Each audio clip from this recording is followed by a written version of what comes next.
আসসালামু আলাইকুম ওয়া রাহমাতুল্লাহি ওয়া বারাকাতুহু। প্রিয় শিক্ষার্থীরা, কেমন আছো সবাই? আশা করি সবাই ভালো। ওকে, তো আজকের অনলাইন ক্লাসে সবাইকে স্বাগতম। আজকে আমার আলোচ্য বিষয় হচ্ছে যে অষ্টম শ্রেণীর উপপাদ্যের একটা বিষয়, যেটা 2018 সালে ঢাকা বোর্ডে এসেছিল। তো যেহেতু খ এবং গ দুটো সমাধান একটু বড়, তো আমি আজকে শুধু খ নম্বরটা সমাধান করার চেষ্টা করব। সবাই একটু মনোযোগী ভিডিওটি দেখবা, ইনশাআল্লাহ আর কোনো সমস্যা থাকবে না। আমাদের প্রশ্ন যেটা ছিল সেটা হচ্ছে যে প্রমাণ করো যে, আমাদের প্রশ্নটা কি এরকম ছিল, ABC একটি সমকোণী ত্রিভুজ, ABC একটি সমকোণী ত্রিভুজের A সমান হচ্ছে যে 90 ডিগ্রি। এখানে প্রশ্নে বলা হচ্ছে যে A সমান 90 ডিগ্রি হলে সেখান থেকে আমাকে কলম যেটা সেটা প্রমাণ করতে বলছে যে BC square equal CQ square plus 3AQ square, এটা প্রমাণ করতে বলছে। আমি আবার বুঝাচ্ছি, আমাকে প্রমাণ করতে বলছে যে BC square equal CQ square plus 3AQ square, এটা প্রমাণ করতে বলছে। ওকে, তো এখন আমাদের প্রমাণ করতে গেলে দেখি আমাদের কি কি প্রয়োজন। এখানে দেখো আমাদের যেটা বলছে BC স্কয়ার, তো আমরা BC স্কয়ার বলতে BC টা আসলে কি, সেটা হচ্ছে যে BAC এটা যদি একটা সমকোণী ত্রিভুজ হয়, তাহলে BC টা হচ্ছে যে এই সমকোণী ত্রিভুজের একটা অতিভুজ। দেখো এই B থেকে C পর্যন্ত এটা হচ্ছে সমকোণী ত্রিভুজের অতিভুজ, তাহলে আমরা অতিভুজ পেয়ে যাচ্ছি। দেন আমাকে বলছে যে CQ এবং AQ অঙ্কন করার জন্য আমি যদি রেখাটা মুছে দেই, তাহলে আমরা এখানে কি নেই, CQ নেই, AQ নেই, বাট কি আছে আমাদের এখানে BC স্কয়ার আছে। ওকে, দেখেন আমাদের এখানে CQ তারপর AQ বলছে, এখানে কোথাও Q নেই, তাহলে আমরা অঙ্কটা কিভাবে সমাধান করব? সেজন্য অঙ্কটা সমাধান করার পূর্বে আমাদের চিত্রটা খেয়াল রাখতে হবে, যেখানে AB রেখাকে সমদ্বিখণ্ডিত করতে হবে।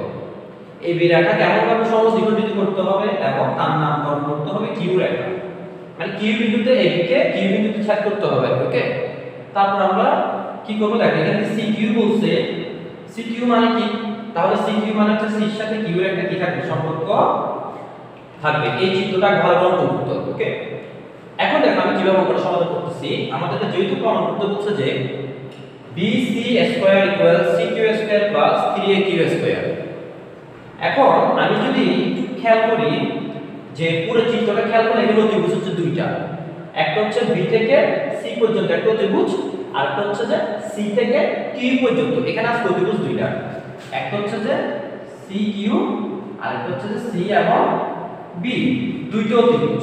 তো দুইটা অতিভুজ দিয়ে আমরা ওটা কিভাবে সমাধান করব?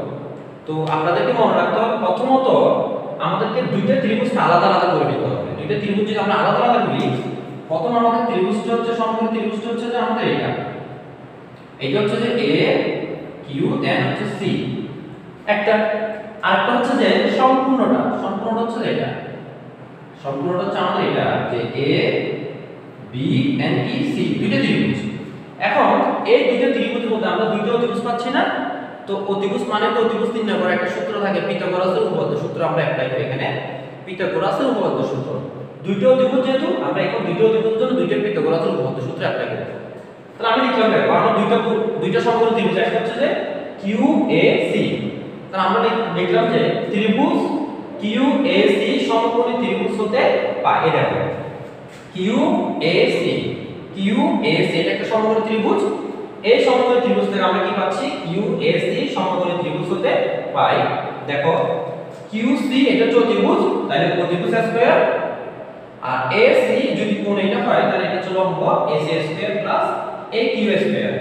এটা হচ্ছে যে পিথাগোরাসের উপপাদ্যের সূত্র। এই সূত্র দিয়ে আমরা প্রতিভুজ নির্ণয় করতে পারবো, লম্ব নির্ণয় করতে পারবো, ভূমি নির্ণয় করতে পারবো, যে কোনো একটা বাহুর মান আমরা নির্ণয় করতে পারবো এই সূত্রটা দিয়ে। সূত্রটা হচ্ছে যে ঠিক এভাবে a square plus b square plus c square, এটাকে বলা হয় পিথাগোরাসের উপপাদ্যের সূত্র। দেন আমরা এই চিত্র থেকে একটা পিথাগোরাসের উপপাদ্য সূত্র, যেটা সূত্র হচ্ছে QC স্কয়ার মানে হচ্ছে a স্কয়ার, AC স্কয়ার মানে হচ্ছে b স্কয়ার, AQ স্কয়ার মানে হচ্ছে c স্কয়ার। তাহলে আমরা লিখছি, দেখো QC square plus equal AC square plus AQ square, এটাকে আমি এক নং সমীকরণ দিয়ে রেখে দিলাম। দেন আমি মাঝখানে যদি না থাকে পুরোটা একটা সমকোণী ত্রিভুজ যেটা হচ্ছে BAC দেখো BAC এটি নিজে একটা সমকোণী ত্রিভুজ এখন এই সমকোণী ত্রিভুজের মধ্যে আমরা একটা ত্রিভুজের সূত্র পাচ্ছি পিথাগোরাসের উপপাদ্য সূত্র দেখো আমরা আমি লিখলাম ত্রিভুজ ক্ষেত্র BAC হতে পায় দেখো BAC ত্রিভুজ ক্ষেত্র BAC হতে পায় সেম দেখো BC হচ্ছে আমাদের ত্রিভুজ BC square equal AC square যোগ AB স্কয়ার তাহলে আমরা দুইটা সমকোণী ত্রিভুজ থেকে দুইটা পিথাগোরাস উপপাদ্য সূত্র মান বের করলাম এখন আমরা একটা জিনিস খেয়াল করব দুইটার মধ্যে সামঞ্জস্য কি এখানে CQ ছিল CQ এখানে কোথাও নেই আমাদের এক নং সমীকরণ একটা CQ ছিল CQ দুই নং সমীকরণে কোথাও নেই কিন্তু আমাদের যে উত্তর পাওয়ার সূত্র হচ্ছে সেখানে দেখো CQ ওকে এখানে AQ ছিল AQ এক নং সমীকরণে কোথাও নেই কিন্তু আমাদের উত্তরের মধ্যে AQ বলছে ঠিক আছে এখানে BC ছিল BC আমাদের এক নং সমীকরণে কোথাও নেই কিন্তু আমাদের উত্তর এখানে BC ছিল এখানে AC ছিল এখানে যে একটা AC ছিল আবার এই জায়গাটা কোথায় আছে এখানে আছে তাই না আমাদের আসলে পয়েন্ট হচ্ছে কাকে এই AC কে নিয়ে কাজ করতে হবে AC হচ্ছে আসলে আমাদের মূল টার্গেট আর এখানে একটা AB ছিল AB এখানে কোথাও নেই এখানে কোথাও নেই আজকে আমাদের মূল কাজ হচ্ছে যে যেহেতু আমাকে লেফট হ্যান্ড সাইডে মানে বাম পক্ষে BC স্কয়ার রাখতে বলছে তাহলে আজকে আমার মূল টার্গেট হচ্ছে 2 নং সমীকরণ আজকে মূল টার্গেট হচ্ছে 2 নং সমীকরণ সেজন্য আমি লিখলাম যে 2 নং সমীকরণের মধ্যে একটা জিনিস খেয়াল করো 2 নং সমীকরণের মধ্যে একটা AC ছিল আমি যদি কোনোভাবে একটা AC এর মান বের করতে পারি তাহলে যেখানে AC লিখবো সেখানে একটা AC এর মান লিখবো আমার কাজ শুরু করব 2 নং সমীকরণ দিয়ে তো 2 নং সমীকরণের মধ্যে আমাদের একটা AC ছিল তা আমরা চেষ্টা করব একটা AC এর মান বের করার জন্য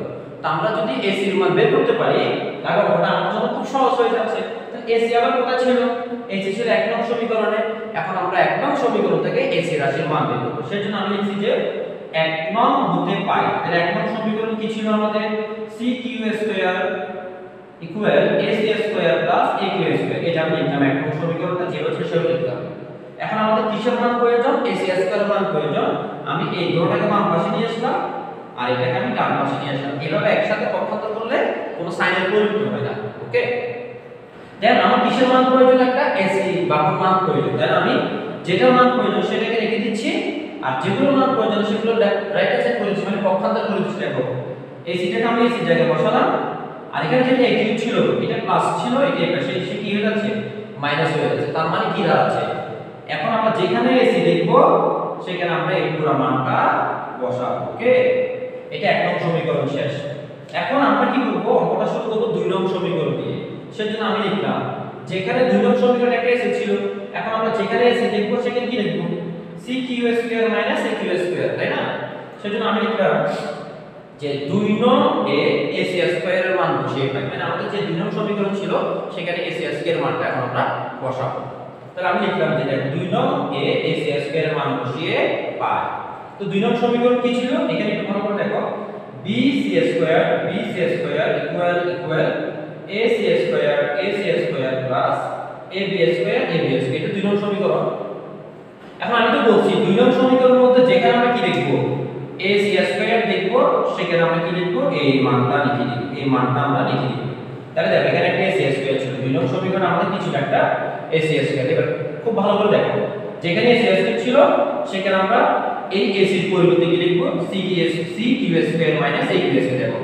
যেখানে AC স্কয়ার ছিল সেখানে আমরা কি লিখছি CQ square minus AQ square এই যে AC এর পরিবর্তে আজকে আমরা এই মানটা এখানে লিখলাম তাহলে আর হাতে আমাদের কি থাকে AB স্কয়ার থাকে না AB স্কয়ার যেভাবে ছিল সেভাবে বসে যাবে কারণ AB স্কয়ার কোনো মান নেই তারপর লেখা যাবে CQ স্কয়ার যেভাবে ছিল সেভাবে বসে যাচ্ছে মাইনাস AQ স্কয়ার যেভাবে ছিল সেভাবে বসে যাচ্ছে প্লাস এবার AB স্কয়ারটি একটু পরিবর্তন হয়ে গেছে কেন পরিবর্তন হচ্ছে জানো খেয়াল করো আমি A থেকে B পর্যন্ত একটা রেখা অঙ্কন করলাম A থেকে B পর্যন্ত রেখাটা হচ্ছে আমাদের এই রেখা এখন এই রেখাকে আমরা Q বিন্দুতে সমদ্বিখণ্ডিত করলাম Q বিন্দুতে আমরা একটা এটাকে সমদ্বিখণ্ডিত করলাম তাহলে Q বিন্দুতে সমদ্বিখণ্ডিত করার কারণে দুইটা নাম হয়ে যাচ্ছে A থেকে Q পর্যন্ত রেখার নাম হচ্ছে যে AQ অংশ এবং Q থেকে B পর্যন্ত অংশের নাম হচ্ছে যে BQ অংশ তো মাঝখানে কিন্তু আমি ইকুয়াল ব্যবহার করছি ইকুয়াল মানে কি AQ এবং BQ